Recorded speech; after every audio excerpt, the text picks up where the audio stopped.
Ladies and gentlemen, boys and girls, if you don't know, you won't know. This is the No News, Just Facts podcast, and I am back in here for another podcast, another episode. And this time we will be speaking about what is going on currently between 50 Cent and T.I. This episode is titled Power, Pride, and Perception. So, where does this all originate from? Where does it even start? So let's just go back real quick. So, boom. It starts with versus talk. T.I. says a battle was discussed.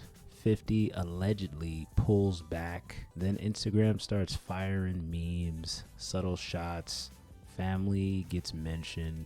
Now we're here talking about diss records, right? The internet thinks rap beef, but that's too shallow, right? Let's bring science into it. Research in social dominance theory shows high status males in competitive hierarchies defend reputation more aggressively than average individuals. Both of these men built their brands on dominance, survived public humiliation attempts, built empires off perception control. 50's psychology is strategic aggression. He provokes emotionally but responds rationally. That's a Machiavellian trait: high cognitive empathy, low reactive emotion. T.I. psychology is honor-based identity, southern pride, public respect culture. 50 attacks through humor and destabilization. T.I. responds through direct assertion and lyrical defense. Two different masculine archetypes clashing. And plus, I just want to say 50 Cent doesn't have to make any diss records because he's been out of music for quite a while. He's in television now, television and movies. He doesn't have to make another record if he doesn't want to. So, and I want to take it even further and look at this from a perspective of a Shakespearean lore, because that's what this is. The whole world is a stage. So this is Othello meets Julius Caesar. In Shakespeare, conflict between powerful men isn't about the initial insult. It's about pride, public image, control of narrative. 50 plays Lago energy, which is meaning manipulative, smiling with while destabilizing. T.I. plays a Brutus Othello hybrid. What does that mean? Concerned with honor and legacy, right? And once family gets involved, because 50 Cent has brought up Tiny, all he had to do was show a picture. He didn't even have to say nothing about it. He just put up pictures and then put up his caption, right? So once family gets involved, that's when tragedy enters. In Shakespeare, once lineage is mentioned, resolution becomes nearly impossible without sacrifice, which I know in every shape, form, or fashion that won't happen here, because these are two powerful men in music and in movies and so on and so forth. So I know that won't happen. 50 is mentioned Tiny, right? T.I. I believe he's mentioned 50 Cent's mother, or it's his son who mentioned 50 Cent's mom. Dead mother, deceased mother, which I don't, in my own opinion, I don't really think 50 Cent cares. 50 Cent has survived being in beef and turmoil with Supreme, like one of the biggest drug dealers in all of New York. So, I mean, I think if he can survive that, survive beefing with the biggest drug dealer in his neighborhood, I think he can survive somebody mentioning his mother. Like, come on, we're talking about a troll king, a troll forefather here. So, I mean, all of this stuff that's going on right now with T dissing 50, putting out diss records, it's like, it's cool, it's nice for the moment, for the culture and everything like that. But I also, when you really like zoom out of everything, you just start to feel like once it dies down, it's just like, I think 50, like the way 50, his strategicness, his psychological aspect of it comes into play, because once T.I. stops talking, stops caring, once his sons stop caring about the situation, once his family stops caring about it, and anything can happen. This life is full of just random occurrences. T.I. could have something happen to him like probably a year from now, right? 50 Cent will just boom right there. That's his moment. That's his opportunity when you think he remembers. That's what I've perceived just as somebody who's been a listener of his music and a examiner of the beefs that have happened, whether it be Ja Rule, whether it be, what's that actor, the actor from The Wire who like recently died in the past like 5 years. He passed away, and 50 Cent just out of nowhere just dissed him. I didn't even know he was beefing with that guy. Irv Gotti passed away. Of course, 50 Cent ain't gonna have nothing nice to say to that man. So, but like continuing on, let's zoom out. New York versus Atlanta isn't just geography, it's generational power shift. Early 2000s New York dominance was fading. Atlanta rising, coming through like the mid 2000s, 2005, 2006, 2007, 2008. That little moment in the culture of hip hop where New York was borrowing the sound of the South, and it was mostly, I'm gonna be honest with you, Atlanta, because that's all you heard on the radio. T.I. crowned himself king of the South. 50 crowned himself New York's last commercial juggernaut. This is probably why 50 Cent has beefed with every single rapper in New York. If you go back and look, he has beefed with almost every single rapper in his, during that time period. He beefed with everybody, right? The tension has been culturally embedded for 20 years. So this thing between New York and Atlanta has been a thing for a long time, in which not even just Atlanta, but the South, New York versus the South, it's always been a thing for some reason. Maybe because New York doesn't respect the South and the sound that they have and the culture that is connected to their sound. Maybe it has something to do with Atlanta seeing that New York doesn't respect them because New York thinks they're, it's just like how jollof rice, right? Jollof rice is an African dish, right? In which it's this amazing tasting rice.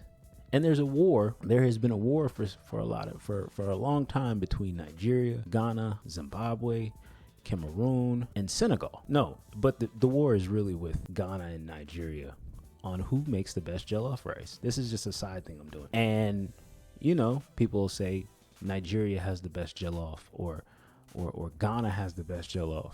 And then it becomes this thing where, Senegal will be like, we invented jollof rice, so we have the best jollof rice. But people disagree, like, okay, just because it was created there, just because there's a bunch of history tied to the name of jollof because of Senegal, that doesn't mean that it's the best jollof rice. And that's the same thing I can say here about New York being the birthplace and claiming to be whatever it is when it comes to hip hop just because it was born there.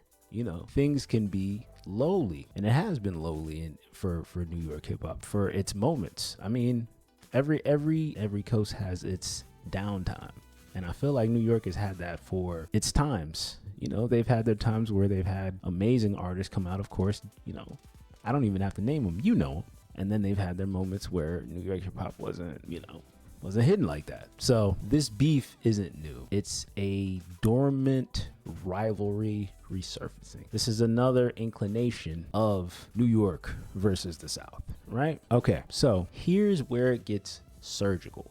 50 doesn't need rap battles. I said this already. 50 doesn't need to utter a word at all. He doesn't ever need to make music again, because a long time ago, Jimmy Iovine told him that he should go into television. And this is probably the reason why 50 Cent doesn't make music from a standpoint of the way he was when he first entered the rap game.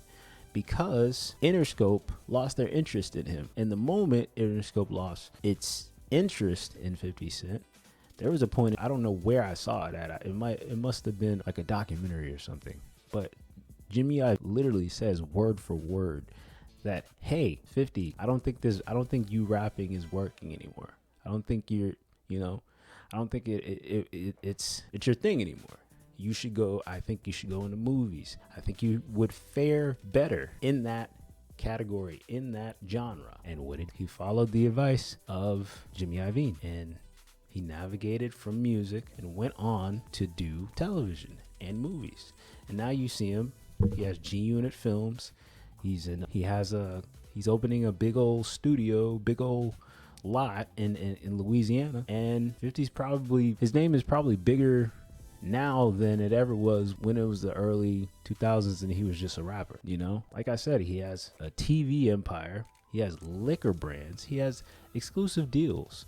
When he trolls, he monetizes attention. He grabs the attention of the internet no matter what, because all he has to do is put a caption up and put up a picture, and that's it. He don't really need much to grab the attention of people, because they know he is a mastermind when it comes to trolling, a forefather of trolling, if you will. But T.I, on the other hand, still protects his rap legacy as a core identity pillar, right? T.I is still a rapper. T.I has tried to do comedy. I don't really have a comment on his comedy, but I'll just let you have your perception of what you think his comedy has been like. I'm not going to say nothing about it. He's done movies.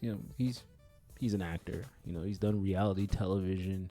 He's done podcast. He's done just about everything, except he's done everything that a rapper in this day and age would do just to keep their name, hot and relevant, if you will. And that's why he's more willing to step in the booth. That's why we're getting all these records from T.I. And that's why I think to a certain degree that, I thought about it, because I'm like, there's no way T.I already has, 2 records ready for 50 to go at 50 Cent. Like, did you just record these records, or have you had these records ready for the moment 50 Cent gets out of line? Like, I thought about that when I heard all these records. So it comes down to, and one man defending an empire, which would be 50 Cent, right? So when disputes happen online, the aggressor often gains more engagement. Silence can be interpreted as dominance. Humor disarms opposition more effectively than anger. 50 understands this intuitively. He responds with narrative shift. That's like almost the definition of psychological warfare, because if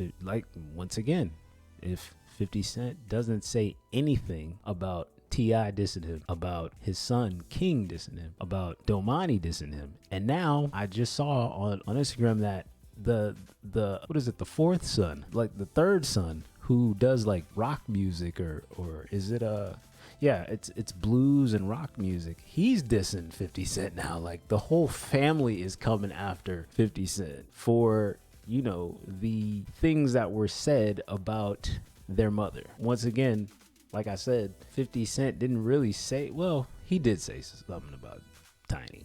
So it's only right that her husband and 3 kids come and swarm this man with their music. It all comes down to being just semantics, in my opinion. People are going to forget about this in like the next 2 weeks, maybe. So the real question becomes, is this about bars, or is it about control of cultural memory, protection of masculinity, maintaining alpha status in a declining relevance cycle? Because here's the uncomfortable truth. In 2026, legacy maintenance is harder than legacy creation. And both men are protecting something much larger than their ego. They're protecting how history will remember them, right? This is not just rap beef. This is power versus honor, strategy versus pride, empire versus catalog, narrative versus bars. And the audience isn't watching for lyrics. They're watching for dominance of signals. In my opinion, honestly, I think whoever is trolling the best is the one who's going to come out on top. The one who has more strategy. And to me, 50 will always have a one-up and about 10 steps ahead of everything, because if you remember correctly, there is a story about how Chameleonaire, 50 Cent said something about Chameleonaire, and Chameleonaire saw 50 Cent and confronted him and said, "Hey, bro, why did you say something about me?" And he pulled him into like a place where nobody else was like there with him. And he talked to him and told him, like, you would have been on the front page news in India if you would have responded to me. but you didn't. So that just tells you that beefing with 50 Cent is good. As weird as that's gonna sound, beefing with 50 Cent, somebody that, you know, like don't have a problem with, I mean like actual, like just like banter, trolling type stuff, where it's not like as serious as like, you know, when 50 Cent beefed with Ja Rule or beefed with, what's it called? Or whoever he's beefed with that was serious. And it was just like trolling. You know, it's not him versus Ja Rule or him versus Rick Ross. Like somebody who he's paying no mind for real. And also, dude, I just want to remind y'all that 50 Cent is beefing with like 5 other rappers. T.I is not the only one he's beefing with. So this is a crazy lineup of people to be beefing with. And he's beefing with Jay-Z. And he's beefing with Beyonce. So it's just like all of it, as weird as this is going to sound, it's good in a way because the publicity comes right back to him. Even if he just like puts a picture up and doesn't put up no caption, it still comes to him. So it's the power of perception. And that's where I'm going to leave it. This has been the No News Just Facts podcast. And this has been Power, Pride, and Perception. 50 versus T.I. Y'all take it easy.